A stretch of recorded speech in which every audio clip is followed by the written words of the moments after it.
Hi dear guest, this is Seymen International. The second costliest storm in America's history started out as a warm trickle of moss. Humid air of the coast of Africa wrapped inside a large tropical wave traveling west.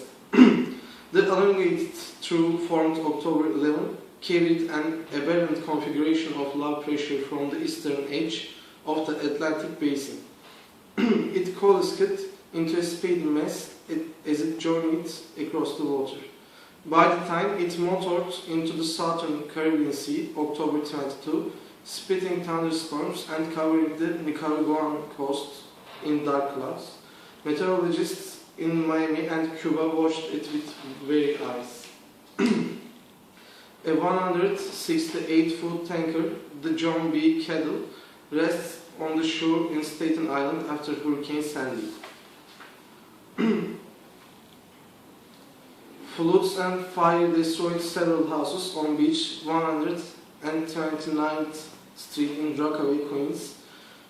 New Jersey Governor Chris Christie had already ordered Jersey Shore and Barrier Island residents to evacuate, and even the casinos in Atlantic City had to shutter by 4 p.m. Sunday, about 24 hours before the worst of the storm was scheduled to hit.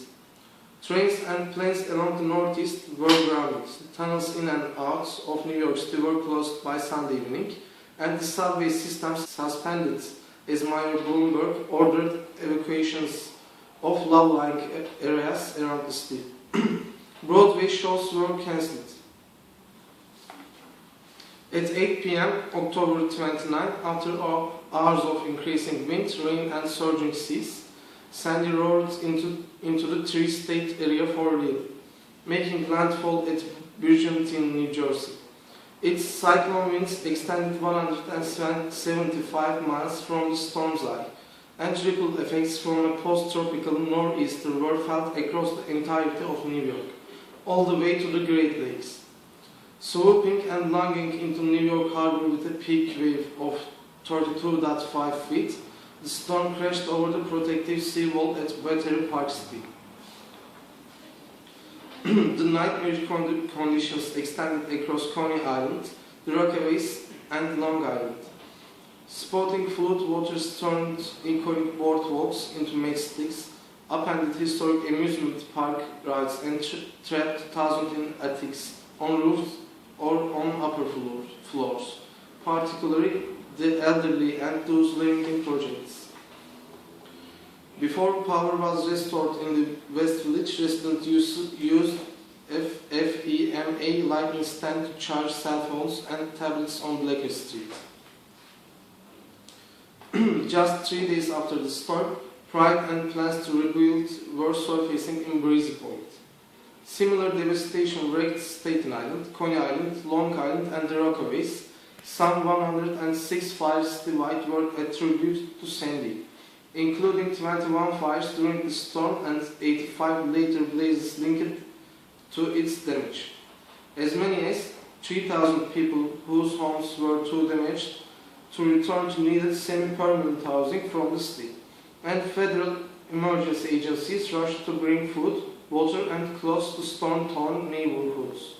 Lack of electricity partially paralyzed the city, leaving some 80,000 tenants in New York City Housing Authority projects in Lower Manhattan, Coney Island, and Far Rockaway without basic services.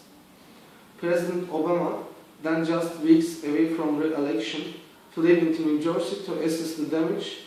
He got a warm welcome from Governor Christie, who encouraged this fellow go-pairs for praising Obama's swift promise of disaster aid. In New York, Mayor sweats of crippled steel remained in blackness throughout the week.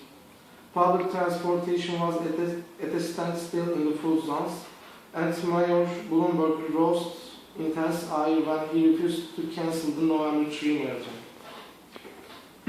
Epic lines and frustration exploded around empty gas pumps, and Bloomberg finally gave in and stopped the race.